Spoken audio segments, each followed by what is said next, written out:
Good morning. నేను ఈరోజు చెప్పబోయే టాపిక్ జీవ భౌమ రసాయనిక వలయాల గురించి. వాటి గురించి పూర్తిగా తెలుసుకుందాం. మరి జీవ భౌమ రసాయనిక వలయాలు అనగానేమి? జీవ భౌమ రసాయనిక వలయాలు అనగా నిర్జీవ వ్యవస్థ నుంచి సజీవ వ్యవస్థలోకి, సజీవ వ్యవస్థ నుంచి నిర్జీవ వ్యవస్థలోకి మూలకాల యొక్క వలయ మార్గాన్ని జీవ భౌమ రసాయనిక వలయాలు అంటారు. నిర్జీవ వ్యవస్థ నుంచి సజీవ వ్యవస్థలోకి, అదే మాదిరిగా సజీవ వ్యవస్థ నుంచి నిర్జీవ వ్యవస్థలోకి మూలకాల యొక్క వలయ మార్గాన్ని జీవ భౌమ రసాయనిక వలయాలు అంటారు. మరి ఈ మూలకాల వలయ మార్గాన్ని జీవ భౌమ రసాయనిక వలయాలు మరి ఎటువంటి మూలకాలు అనగా nitrogen, oxygen, hydrogen, phosphorus, carbon. ఈ మూలకాలన్నీ కూడా సజీవ వ్యవస్థ నుంచి నిర్జీవ వ్యవస్థలోకి, నిర్జీవ వ్యవస్థ నుంచి సజీవ వ్యవస్థలోనికి రవాణా చెందుతాయి. ఒక వలయ మార్గంలో రవాణా చెందడం జరుగుతుంది. మరి ఎటువంటి మూలకాలు చూసినట్లయితే nitrogen, oxygen, hydrogen, phosphorus, carbon వంటి మూలకాలు. మరి ఈ మూలకాలు అన్నీ కూడా ఆహార పదార్థాల తయారీలో ఉపయోగపడతాయి. వీటిని పోషక వలయాలు అని కూడా అంటారు. మరి ఈ మూలకాలన్నీ కూడా ఆహార పదార్థాల తయారీలో ఉపయోగపడతాయి కాబట్టి వీటిని పోషక వలయాలని కూడా అంటారు. మరి జీవ భౌమ రసాయనిక వలయంలో దశలు చూసినట్లయితే 2 దశలనేవి ఉంటాయి. జీవ భౌమ రసాయనిక వలయంలోని 2 దశలనేవి ఉండడం జరుగుతుంది. జీవదశ, నిర్జీవ దశ. మరి జీవదశ అనగా ఈ దశలోని మూలకాలు ఆహారపు గొలుసు ద్వారా జీవుల్లోకి ప్రవేశిస్తాయి. మరి ఈ దశలో జీవదశ అనగా ఈ దశలో మూలకాలైనటువంటి నైట్రోజన్ కావచ్చు, ఆక్సిజన్, హైడ్రోజన్, ఫాస్ఫరస్, కార్బన్ అన్నీ కూడా ఈ మూలకాలు ఆహారపు గొలుసు ద్వారా జీవుల్లోకి ప్రవేశించడం జరుగుతుంది. మరి నిర్జీవ దశ అనగానేమి? ఈ మూలకాలన్నీ కూడా జీవుల నుంచి వాతావరణంలోనికి రవాణా చెందుతాయి. మరి జీవుల నుంచి వాతావరణంలోనికి ప్రసరణం కాబడతాయి. ఎటువంటి మూలకాలు? Nitrogen, oxygen, hydrogen, phosphorus, carbon వంటి మూలకాలన్నీ కూడా జీవుల నుంచి వాతావరణంలోనికి విడుదల కావడం జరుగుతుంది. మరి జీవ భౌమ రసాయనిక వలయాల రకాలు చూసినట్లయితే 3 రకాలుగా వర్గీకరించబడింది. వాయువుల వలయాలు, అవసాదన వలయం, జల వలయం. మరి జీవ భౌమ రసాయనిక వలయాలను 3 రకాలుగా ఉంటాయి. వాయువుల వలయాలు, 2వది అవసాదన వలయాలు, 3వది జల వలయం. మరి మొదటి దాని గురించి ఈరోజు తెలుసుకుందాం. వాయువుల వలయాలు. మరి వాయువులనగానే ఈ వాయువుల వలయాలలో మూలకాల యొక్క ఆశయాలుగా వాతావరణం, సముద్రంలో ఉంటాయి.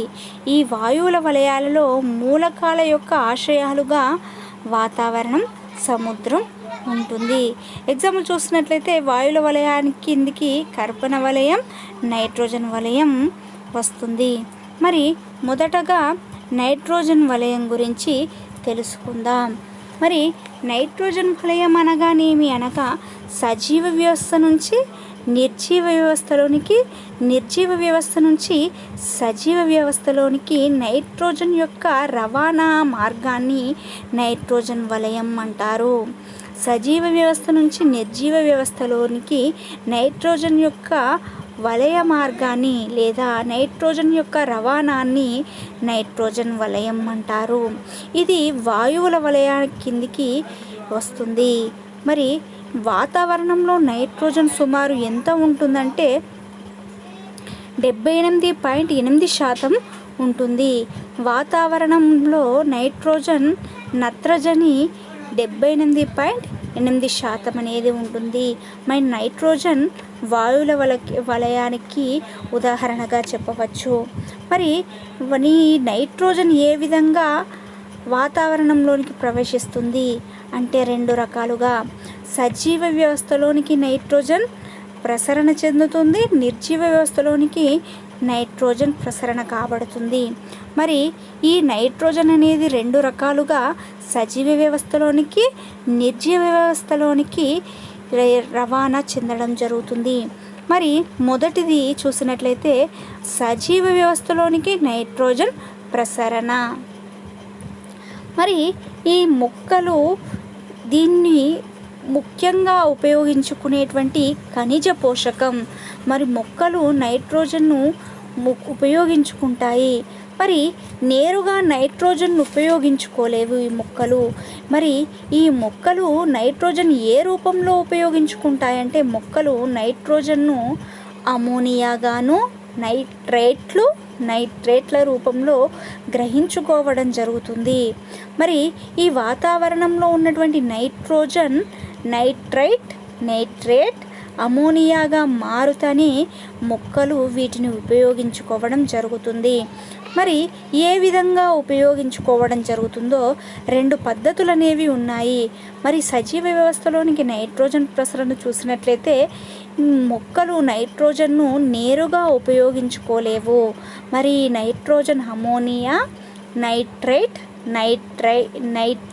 నైట్రేట్ల రూపంలోనే ఈ నత్రజనిని లేదా నైట్రోజన్ను గ్రహించుకోవడం జరుగుతుంది. మరి ఇలా గ్రహించుకోవడం చూసినట్లయితే మొక్కలు నైట్రోజన్ను నైట్రేట్ల రూపంలో నైట్రేట్లుగా మారడం 2 పద్ధతుల్లో జరుగుతుంది. మరి నైట్రేట్లు ఏ విధంగా మార్పు చెందుతుందో చూద్దాం. మరి 2 విధాలుగా విద్యుత్ రసాయన స్థిరీకరణం, జీవ సంబంధ స్థిరీకరణం. మరి విద్యుత్ రసాయన స్థిరీకరణం వల్ల నైట్రోజన్ అనేది నైట్రేట్ల రూపంలో మారుతుందంట. మరి ఏ విధంగా అనగా విద్యుత్ రసాయన స్థిరీకరణం అనగా వాతావరణంలో ఉన్నటువంటి నైట్రోజన్ కాంతి చర్యల వలన స్థిరీకరణం చెందుతుంది. వాతావరణంలో ఉన్నటువంటి స్వేచ్ఛ నైట్రోజన్ కాంతి చర్యల వలన, కొద్ది మొత్తంలో కాంతి చర్యల వలన ఈ నైట్రోజన్ అనేది నైట్రేట్ల రూపంలో మార్పు చెందుతుంది. మరి ఈ పద్ధతిలో ఏర్పడే నైట్రేట్ చూసినట్లయితే 35 మిల్లీగ్రాములు పర్ ఇయర్గా స్థిరీకరణం చెందుతుంది. మరి ఈ విద్యుత్ రసాయన స్థిరీకరణ అనగా వాతావరణంలో ఉన్నటువంటి స్వేచ్ఛ నైట్రోజన్ కాంతి చర్యల వలన కొద్ది మొత్తంలో నైట్రేట్ల రూపంలో వెలువడుతుంది. మరి ఎంత 35 మిల్లీగ్రామ్ పర్ ఇయర్గా స్థిరీకరణం చెందుతుంది. మరి రెండవది చూసినట్లయితే జీవ సంబంధ స్థిరీకరణ. పేరులోనే ఉంది జీవ సంబంధ స్థిరీకరణ. మరి జీవుల చర్యల వలన వాతావరణంలో ఉన్నటువంటి నైట్రోజన్ నైట్రేట్ల రూపంలోగా మారుతుంది. మరి ఈ పద్ధతి అనగా జీవ సంబంధ స్థిరీకరణం అనగా వాతావరణంలో ఉన్నటువంటి స్వేచ్ఛ నైట్రోజన్ నైట్రేట్ల రూపంలో ఏ విధంగా మారుతుంది? జీవుల చర్యల వలన నైట్రేట్ల రూపంలో స్థిరీకరణ చెందుతుంది. మరి ఈ చర్యనే జీవ సంబంధ స్థిరీకరణ అంటారు. మరి ఇటువంటి జీవులను మరి నైట్రోజన్ను నైట్రేట్ల రూపంలో మార్చేటువంటి జీవులను, ఈ చర్యలో పాల్గొనేటువంటి జీవులను నత్రజని స్థిరీకరణ జీవులు అంటారు. మరి ఈ పద్ధతిలో ఎంత స్థిరీకరణ చెందుతుంది, ఎంత నైట్రేట్ అనేది ఏర్పడుతుంది చూసినట్లయితే 140 నుంచి 700 మిల్లీగ్రామ్ పర్ ఇయర్ నైట్రేట్ అనేది ఏర్పడుతుంది. మరి ఈ పద్ధతిలో 140 నుంచి 700 మిల్లీగ్రామ్ పర్ ఇయర్ నైట్రేట్ ఏర్పడుతుంది.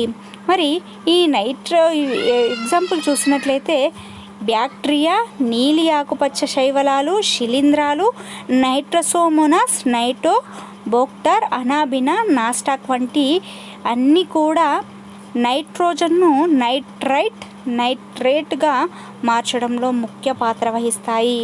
బ్యాక్టీరియాలు, నీలి ఆకుపచ్చ శైవలాలు, శిలీంధ్రాలు, నైట్రోసోమోనాస్, నైటోబాక్టర్, అనాబినా, నాస్టాక్ మొదలైనవన్నీ కూడా ఈ నైట్రేట్లను ఏర్పరచడంలో ముఖ్య పాత్ర వహిస్తాయి. మరి ఈ విధంగా ఏర్పడినటువంటి నైట్రోజన్ నుంచి ఏర్పడినటువంటి నైట్రైట్లు కావచ్చు మొక్కలు వేరు వ్యవస్థ ద్వారా శోషించుకొని ప్రోటీన్ల తయారీలో ఉపయోగించుకుంటాయి.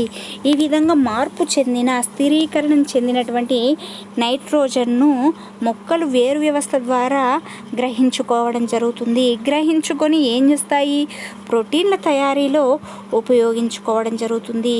మరి చూడండి, పటంలో చూసినట్లయితే స్వేచ్ఛగా ఉన్నటువంటి విద్యుత్ రసాయన స్థిరీకరణ, జీవ సంబంధ స్థిరీకరణ. మరి ఇది రెండవ పద్ధతిలో జీవ సంబంధ స్థిరీకరణలో ఏ విధంగా మొక్కలు వేరు వ్యవస్థ ద్వారా నైట్రోజన్ అనేది నైట్రేట్ల రూపంలో మారిన తర్వాత నైట్రేట్ల రూపంలో మారిన తర్వాత మొక్కలు వేరు వ్యవస్థ ద్వారా గ్రహించుకొని ప్రోటీన్ల తయారీకి ఉపయోగించుకోవడం జరుగుతుంది. మరి ఈ మొక్కలు తర్వాత వీటిని ఏవి ఆహారంగా తీసుకుంటాయి? శాకాహార జీవులు వీటిని ఆహారంగా తీసుకోవడం జరుగుతుంది. శాకాహారుల నుంచి మాంసాహార జీవుల శరీరంలోనికి ఈ నైట్రోజన్ అనేది ప్రసరణ చెందుతుంది. మరి గాలిలో ఉన్నటువంటి నైట్రోజన్ 2 పద్ధతుల ద్వారా సజీవ వ్యవస్థలో చూసినట్లయితే గాలిలో ఉన్నటువంటి నైట్రోజన్ విద్యుత్ రసాయన స్థిరీకరణ వల్ల, జీవ సంబంధ స్థిరీకరణ వల్ల ఏ విధంగా ఏర్పడింది? నైట్రేట్గా ఏర్పడింది. పటంలో చూసినట్లయితే ఇసుకలోని నైట్రేట్గా ఏర్పడింది. అంటే మృత్తికలో కలిసిపోయింది. మరి మృత్తికకు కలిసిపోయినటువంటి ఈ నైట్రేట్ మొక్కలు వినియోగించుకుంటాయి. మొక్కలు వినియోగించుకున్న తర్వాత మొక్కలు ప్రోటీన్లను తయారు చేసుకోవడం జరుగుతుంది. మరి ఈ మొక్కలను ఏవి ఆహారంగా తీసుకుంటాయి? శాకాహార జీవులు ఈ మొక్కలను ఆహారంగా తీసుకోవడం జరుగుతుంది. మరి ఈ శాకాహార జంతువులను మాంసాహార జంతువులు ఆహారంగా తీసుకోవడం జరుగుతుంది. మరి మాంసాహార జీవుల నుంచి ఈ నైట్రోజన్ అనేది ఏ విధంగా ప్రసరణ చెందుతుందో చూద్దాం. మరి నిర్జీవ వ్యవస్థలోనికి నైట్రోజన్ ప్రసరణ. మరి సజీవ వ్యవస్థ నుంచి నిర్జీవ వ్యవస్థలోనికి నైట్రోజన్ అనేది ప్రసరణ చెందుతుంది. మరి మొక్కలు కానీ జంతువులు కానీ వాటి దేహంలో ఉన్నటువంటి ప్రోటీన్లలో నైట్రోజన్ను కలిగి ఉంటాయి. మొక్కలు జంతువులు వాటి దేహంలో ఉన్నటువంటి ప్రోటీన్లలో నైట్రోజన్ను కలిగి ఉంటాయి. మరి చనిపోయినటువంటి ఇక్కడ మాంసాహారుల తర్వాత వాటి దేహంలో ఉన్నటువంటి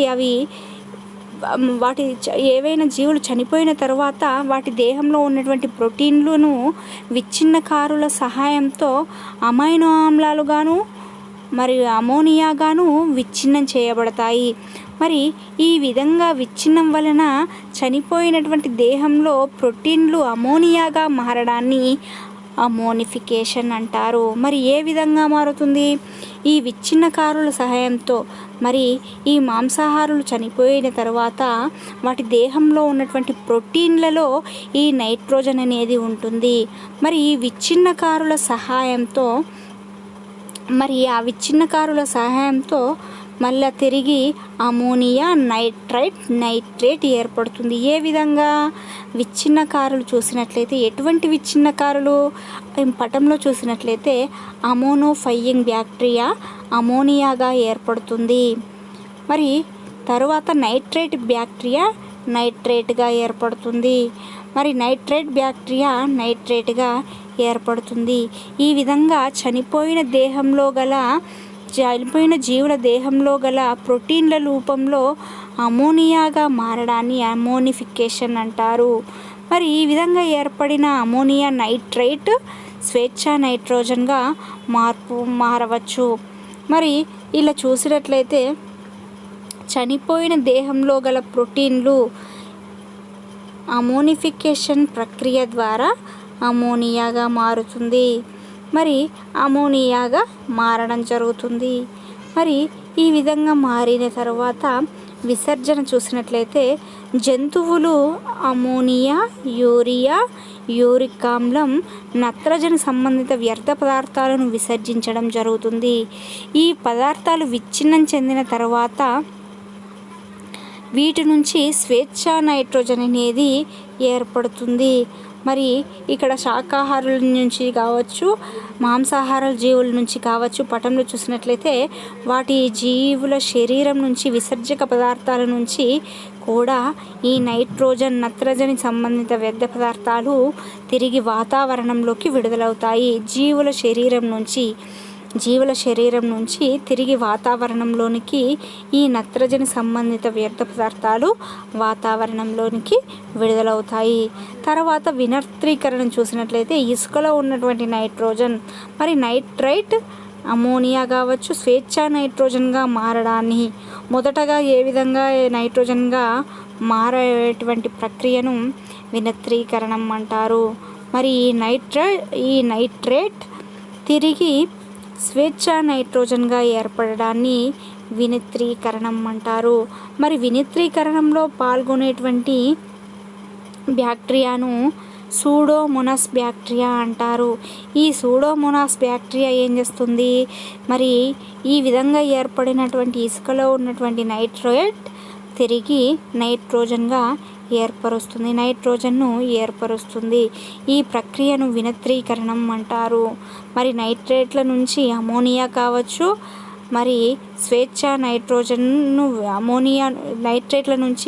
స్వేచ్ఛ నైట్రోజన్ ఏర్పడేటువంటి ప్రక్రియను వినత్రీకరణం అంటారు. వినత్రీకరణంలో పాల్గొనేటువంటి బ్యాక్టీరియాను సూడోమోనాస్ బ్యాక్టీరియా అంటారు. మరి ఇది నైట్రోజన్ వలయం. మరి సజీవ వ్యవస్థలోనికి ఏ విధంగా రవాణా చెందుతుంది, నిర్జీవ వ్యవస్థలోనికి ఏ విధంగా రవాణా చెందుతుందో తెలుసుకున్నాం. మరి సజీవ వ్యవస్థలోకి నైట్రోజన్ వలయం అంటే ఏమనుకున్నాం, సజీవ వ్యవస్థ నుంచి నిర్జీవ వ్యవస్థలోకి, నిర్జీవ వ్యవస్థ నుంచి సజీవ వ్యవస్థలోనికి నైట్రోజన్ యొక్క వలయ మార్గాన్ని నైట్రోజన్ వలయం అంటారు. వాతావరణంలో 78.8% అనేది ఈ నైట్రోజన్ అనేది అధిక మొత్తంలో ఉంటుంది. మరి ఏ విధంగా సజీవ వ్యవస్థలో నైట్రోజన్ ప్రసరణ అనగా, మరి మొక్కలు నైట్రోజన్ను, స్వేచ్ఛ నైట్రోజన్ను నేరుగా గ్రహించుకోలేవు. వీటిని నైట్రేట్, అమోనియా రూపంలోనే మొక్కలు గ్రహించుకోవడం జరుగుతుంది. మరి ఈ నైట్రేట్లు ఏ విధంగా మారుతాయి, నైట్రోజన్ నుంచి ఏ విధంగా స్వేచ్ఛ నైట్రోజన్ నుంచి నైట్రేట్లు ఏ విధంగా మారుతాయో 2 పద్ధతులు అనేవి ఉన్నాయి. విద్యుత్ రసాయన స్థిరీకరణ, జీవ సంబంధ స్థిరీకరణ. విద్యుత్ రసాయన స్థిరీకరణ వలన విద్యుత్ రసాయన స్థిరీకరణ అనగా కాంతి చర్యల వలన స్వేచ్ఛగా గాలిలో ఉన్నటువంటి నైట్రోజన్ విద్యుత్ రసాయన స్థిరీకరణంలో సూర్యుడి నుండి వచ్చేటువంటి కాంతి చర్యల వలన కొద్ది మొత్తంలో నైట్రేట్ల రూపంలో ఏర్పడుతుంది. స్వేచ్ఛ నైట్రోజన్ నుంచి నైట్రేట్ అనేది ఏర్పడుతుంది. మరి జీవ సంబంధ స్థిరీకరణ అనగా జీవుల చర్య వలన స్వేచ్ఛ నైట్రోజన్ నైట్రేట్ల రూపంలో ఏర్పడుతుంది. ఈ విధంగా ఏర్పడినటువంటి నైట్రోజన్ మృత్తికలో కలిసిపోతుంది. మృత్తికలో ఉన్నటువంటి ఈ నైట్రోజన్ మొక్కలు వేరు వ్యవస్థ ద్వారా గ్రహించుకుంటాయి. ఈ గ్రహించుకున్నటువంటి నైట్రోజన్ దీన్ని ఉపయోగించుకొని ప్రోటీన్లను తయారు చేసుకుంటాయి. మరి ఈ మొక్కలను శాకాహార జంతువులు తీసుకుంటాయి. శాకాహార జంతువుల నుంచి మాంసాహార జంతువుల్లోకి ఈ నైట్రోజన్ అనేది ఆహార గొలుసు ద్వారా ప్రసరణ కాబడుతుంది. ఇది సజీవ వ్యవస్థలోనికి. మరి నిర్జీవ వ్యవస్థలోనికి చూసినట్లయితే, మరి ఈ చనిపోయినటువంటి జీవుల శరీరం నుంచి కూడా ఈ విచ్ఛిన్నకారుల సహాయంతో ఈ నైట్రోజన్ అనేది వెలువడుతుంది. మరి ఎన్ని పద్ధతుల ద్వారా? 2 పద్ధతుల ద్వారా, వినత్రీకరణం ద్వారా, విసర్జన ద్వారా. విసర్జన చూసినట్లయితే శాకాహార జంతువులు, మాంసాహార జంతువులు విసర్జించిన విసర్జక పదార్థాల్లో మరి మరలా నైట్రోజన్ అనేది ఏర్పడుతుంది. దీని నత్రజని సంబంధిత వ్యర్థ పదార్థాలు విడుదల చేయడం జరుగుతుంది. మరి విచ్ఛిన్నకారుల సహాయంతో ఏవైనా చనిపోయినటువంటి మృత కళేబరాల నుంచి నైట్రోజన్ను వెలువడేటట్టు చేసేవి విచ్ఛిన్నకారులు. మరి ఈ చనిపోయిన దేహంలో ప్రోటీన్లు అమోనిఫికేషన్ ప్రక్రియ ద్వారా అమోనియాగా మారుతుంది. మరి ఈ విధంగా మారిన తర్వాత తిరిగి నైట్రైట్ అనేది ఏర్పడుతుంది. అమోనోఫైయింగ్ బ్యాక్టీరియా అమోనియా గాను, నైట్రేట్ బ్యాక్టీరియా నైట్రైట్ గాను, నైట్రైట్ బ్యాక్టీరియా నైట్రైట్ గాను ఏర్పడుతుంది. మరి ఈ విధంగా ఏర్పడినటువంటి నైట్రేట్ తిరిగి వినత్రీకరణ పద్ధతి ద్వారా స్వేచ్ఛా నైట్రోజన్ను ఏర్పరుస్తుంది. ఈ పద్ధతిలో పాల్గొనేటువంటి బ్యాక్టీరియాను సూడోమోనాస్ బ్యాక్టీరియా అంటారు. తర్వాత చూసినట్లయితే సల్ఫర్ వలయం. మరి సల్ఫర్ వలయం అనగా సజీవ వ్యవస్థ నుంచి నిర్జీవ వ్యవస్థలోనికి సల్ఫర్ యొక్క రవాణాన్ని సల్ఫర్ వలయం అంటారు. సజీవ వ్యవస్థ నుంచి నిర్జీవ వ్యవస్థలోనికి, నిర్జీవ వ్యవస్థ నుంచి సజీవ వ్యవస్థలోనికి సల్ఫర్ యొక్క వలయ మార్గాన్ని సల్ఫర్ వలయం అంటారు. మరి ఇందాక నైట్రోజన్ వలయం చెప్పుకున్నాం, ఇది వాయువుల వలయం కిందికి ఉదాహరణగా చెప్పవచ్చు. కానీ సల్ఫర్ వలయం అనేది అవసాదన వలయానికి ఎగ్జాంపుల్గా చెప్పవచ్చు. మరి అవసాదన వలయం కిందికి దీన్ని ఎగ్జాంపుల్గా చెప్పవచ్చు. మరి ప్రోటీన్లు మరియు అమైనో ఆమ్లాలలో సల్ఫర్ అనేది ముఖ్య అనుఘటకంగా ఉంటుంది. మరి సల్ఫర్ అనేది ఎక్కడ లభ్యమవుతుంది? గాలిలో, నీటిలో లభ్యమవుతుంది. మరి సల్ఫరు వాతావరణంలో అనేక దశల్లోకి లభ్యమవుతుంది. గాలిలో, నీటిలో అనేక దశల్లో ఈ సల్ఫర్ అనేది విడుదల కావడం జరుగుతుంది, వాతావరణంలోకి విడుదల కావడం జరుగుతుంది. మరి వీటిలో ముఖ్యమైన దశలు చూసినట్లయితే మూలక రూపంలో ఉండేటువంటి సల్ఫర్లు, సల్ఫైడ్లు, సల్ఫేట్లు. సల్ఫర్ వలయం చూసినట్లయితే ఇది ప్రోటీన్లు మరియు అమైనో ఆమ్లాలలో సల్ఫర్ అనేది ముఖ్యంగా ఉంటుంది. సల్ఫర్ అనేది వాతావరణంలో అనేక దశల్లో లభ్యమవుతుంది. గాలిలో, నీటిలో లభ్యమవుతుంది. ముఖ్యంగా 3 దశలు అనేవి ఉంటాయి. మూలకాల రూపంలో ఉండేటువంటి సల్ఫర్లు, సల్ఫైడ్లు, సల్ఫేట్లు. మరి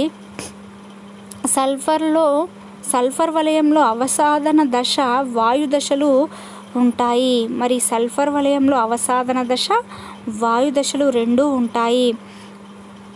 అవసాదన దశలో కర్బన నిక్షేపాలలో అనగా రాళ్లలో బంధితమై చాలా కాలం ఉంటుంది.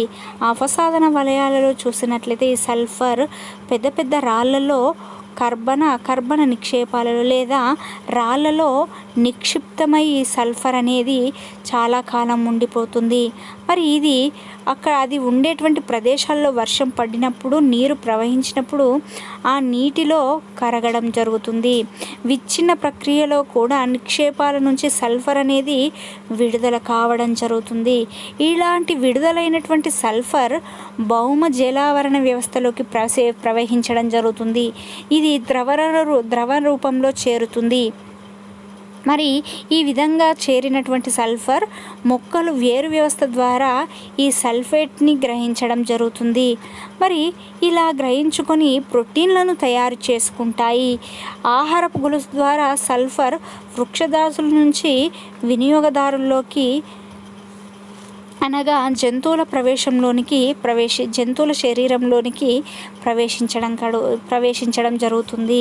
మరి సల్ఫర్ వలయం చూసినట్లయితే ఇందులో 2 దశలు ఉంటాయి. పెద్ద పెద్ద రాళ్లలో నిక్షిప్తమై ఉంటుంది. ఏదైనా వర్షం పడ్డప్పుడు, అకాల వర్షాలు పడ్డప్పుడు ఆ నీరు ప్రవహించినప్పుడు అక్కడ ఉన్నటువంటి నీటిలో ఈ సల్ఫర్ అనేది కరుగుతుంది. మరి ఈ నిక్షేపాల నుంచి కూడా మరి అదేవిధంగా అది ఉండేటువంటి నిక్షేపాలలో కూడా ఈ సల్ఫర్ అనేది విడుదల కావడం జరుగుతుంది.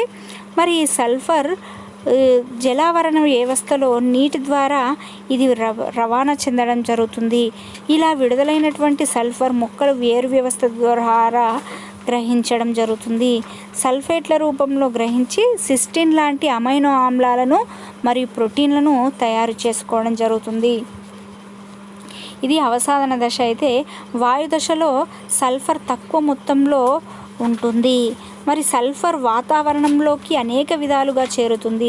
వృక్షాలు, జంతువులు చనిపోయినప్పుడు విచ్ఛిన్నకారులు వాటిని విచ్ఛిన్నం చేయడం వల్ల సల్ఫర్ అనేది తిరిగి మృత్తికలో కలవడం జరుగుతుంది. మృతదేహాల దహన చర్యలు కావచ్చు, ఏదైనా అగ్నిపర్వతాలు బద్దలవ్వడం కావచ్చు, లేదా అడవులు దహనానికి గురి అయినప్పుడు కావచ్చు, వాయువుల్లో ఉండేటువంటి వెలువడిన వాయువుల్లో ఉండేటువంటి సల్ఫర్ అనేది వాతావరణంలోకి విడుదల కావడం జరుగుతుంది. మరి ఏ విధంగా విడుదలవుతుంది? హైడ్రోజన్ సల్ఫేట్లో మరియు సల్ఫర్ డయాక్సైడ్ రూపంలో వాతావరణంలోకి విడుదలవుతుంది. మరి వాతావరణంలోకి ప్రవేశించి ఇది వాతావరణాన్ని కలుషితం చేస్తుంది. ఈ విధంగా ప్రవేశించిన సల్ఫర్ డయాక్సైడ్ నీటితో కలిసి సల్ఫ్యూరిక్ ఆమ్లంగా భూమి మీదకి చేరుతుంది. ఫలితంగా నీటి కాలుష్యం అనేది ఏర్పడుతుంది. మరి కొన్ని రకాల బ్యాక్టీరియాలు గాలిలో ఉన్నటువంటి హైడ్రోజన్ సల్ఫేట్ను ఆక్సీకరణం చెందించి సల్ఫేట్లను విడుదల చేస్తాయి. ఈ సల్ఫేట్లు తిరిగి మొక్కలు ఉపయోగించుకుంటాయి. మరి సల్ఫర్ వలయం చూసినట్లయితే సల్ఫర్ వలయం అనేది అవసాదన వలయం కిందికి వస్తుంది. మరి ఈ అవసాదన వలయం కిందికి వస్తుంది.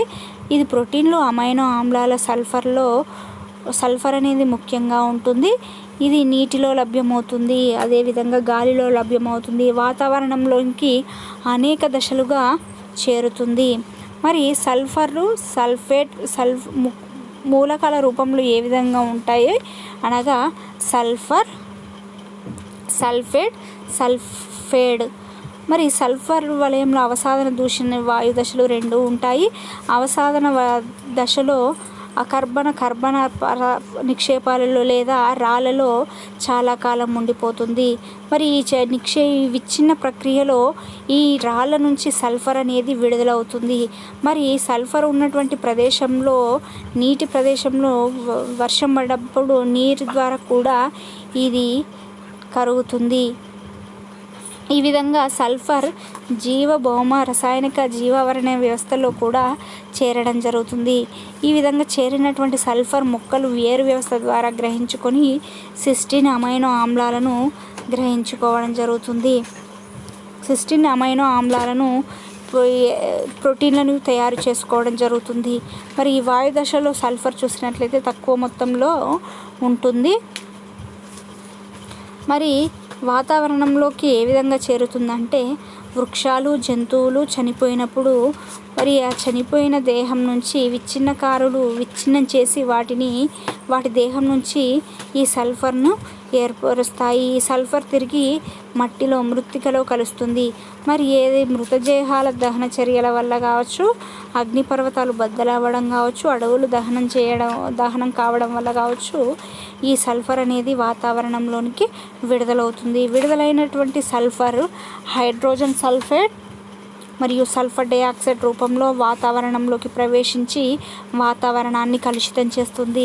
మరి నీటితో కలిసి సల్ఫర్ డయాక్సైడ్ మరి ఈ సల్ఫర్ నీటితో కలిసి సల్ఫ్యూరిక్ ఆమ్లంగా భూమి మీదకి చేరుతుంది. ఫలితంగా నీటి కాలుష్యం అనేది ఏర్పడుతుంది. మరి గాలిలో ఉన్నటువంటి హైడ్రోజన్ సల్ఫేట్ ఆక్సీకరణం చెందించి సల్ఫేట్లను విడుదల చేసేటువంటి బ్యాక్టీరియాలు కూడా ఉంటాయి. ఎటువంటి బ్యాక్టీరియాలు అనగా ఫోటోసింథటిక్ బ్యాక్టీరియా వంటివి గాలిలో ఉన్నటువంటి హైడ్రోజన్ సల్ఫేట్ ఆక్సీకరణం చెందించి సల్ఫేట్లను విడుదల చేసుకుంటాయి. ఈ విడుదలైనటువంటి సల్ఫేట్లు మొక్కలు ఉపయోగించుకుంటాయి. తరువాత పాస్పరస్ వలయం. మరి ఈ పాస్పరస్ వలయం అనగానేమి? సజీవ వ్యవస్థ నుంచి నిర్జీవ వ్యవస్థలోనికి పాస్పర్ యొక్క రవాణా మార్గాన్ని పాస్పర్ వలయం అంటారు. ఇది అవసాదన వలయం కిందికే వస్తుంది. మరి కేంద్రక ఆమ్లాలు పాస్పోలిపిడ్లు ఏర్పడడానికి ముఖ్యమైనటువంటి ముఖ్యమైనటువంటి పదార్థం ఏంటిదంటే ఈ ఫాస్ఫరస్. కేంద్రక ఆమ్లాలు ఏర్పడాలన్నా, ఫాస్ఫోలిపిడ్లు ఏర్పడాలన్నా ఈ ఫాస్ఫరస్ అనేది ముఖ్యంగా ఉపయోగపడుతుంది. జీవనానికి ఇది ఖచ్చితంగా ఉండవలసింది. మరి ఏం చేస్తుంది అంటే శక్తి బదిలీలలో, జీవక్రియ విధానంలో, జన్యు సమాచారాన్ని కోడ్ చేయడంలో ఇది ముఖ్య పాత్ర వహిస్తుంది. ఫాస్ఫరస్ ఏం చేస్తుందంటే శక్తి బదిలీలలో, జీవక్రియ విధానంలో, జన్యు సమాచారాన్ని కోడ్ చేయడానికి ఇది ముఖ్యమైన పాత్ర వహిస్తుంది. మరి ప్రకృతిలో ఫాస్ఫేట్లు శిలల రూపంలో ఉంటాయి. ఈ శిలలు విచ్ఛిత్తి చెందినప్పుడు శిలలు అనేవి బద్దలవ్వడం వలన ఫాస్ఫరస్ అనేది ఇసుకలో కలుస్తుంది. మరి ఇసుకలో కలిసి మృత్తికలో కలిసినటువంటి ఫాస్ఫరస్ మొక్కలు వేరు వ్యవస్థ ద్వారా గ్రహించుకొని ఫాస్ఫేట్ అయాన్లను గ్రహించుకోవడం జరుగుతుంది. మరి మొక్కల్లో జీవ పదార్థ అంశాలైనటువంటి DNA, RNA, AMP, ADP, ATP, GTP మొదలైనవి ఏర్పడడంలో ప్రధానమైనటువంటి పాత్ర వహిస్తుంది. ప్రకృతిలో ఫాస్ఫేట్లు శిలల రూపంలో ఉంటాయి. ఈ శిలలు విచ్ఛిత్తి చెందినప్పుడు ఫాస్ఫరస్ అనేది ఇసుకలో, మృత్తికలో కలవడం జరుగుతుంది.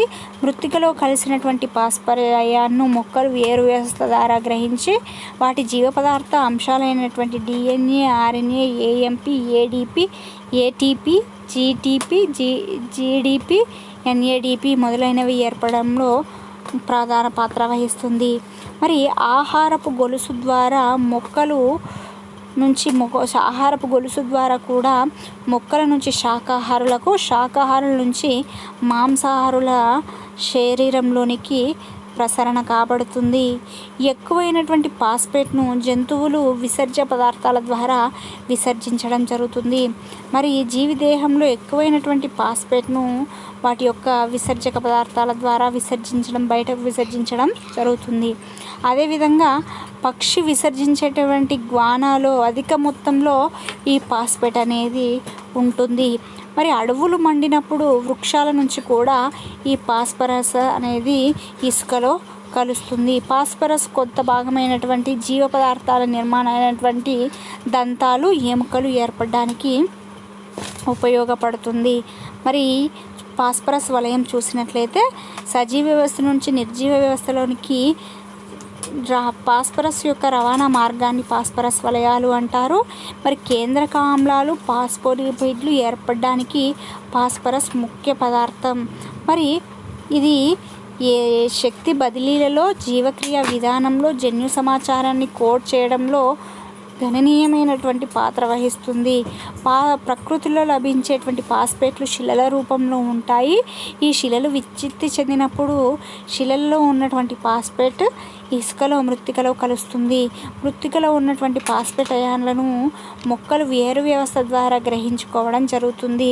వాటిలో జీవ పదార్థ అంశాలైనటువంటి DNA, RNA, AMP, ADP, ATP, GDP, NADP వంటి మొదలైనవి ఏర్పరచడంలో ముఖ్య పాత్ర వహిస్తుంది. ఆహారపు గొలుసు ద్వారా ఈ ఫాస్ఫరస్ మొక్కల నుంచి శాకాహారులకు, శాకాహారుల నుంచి మాంసాహారుల శరీరంలోనికి ప్రసరణ కాబడుతుంది. మరి ఎక్కువైనటువంటి ఫాస్ఫేట్ విసర్జక పదార్థాల ద్వారా విసర్జించడం జరుగుతుంది. మరి కొద్ది మొత్తంలో జీవ పదార్థ నిర్మాణాలైనటువంటి దంతాలు, ఎముకలు ఏర్పడడానికి కూడా ఇది ఏర్పడడానికి కూడా ఉపయోగపడుతుంది. మరి అదేవిధంగా పక్షి విసర్జించేటువంటి గ్వానాలో కూడా అధిక మొత్తంలో ఈ ఫాస్ఫేట్ అనేది ఉంటుంది. అడవులు మండినప్పుడు వృక్షాల నుంచి ఈ ఫాస్ఫరస్ అనేది ఇసుకలో, మృత్తికలో కలుస్తుంది.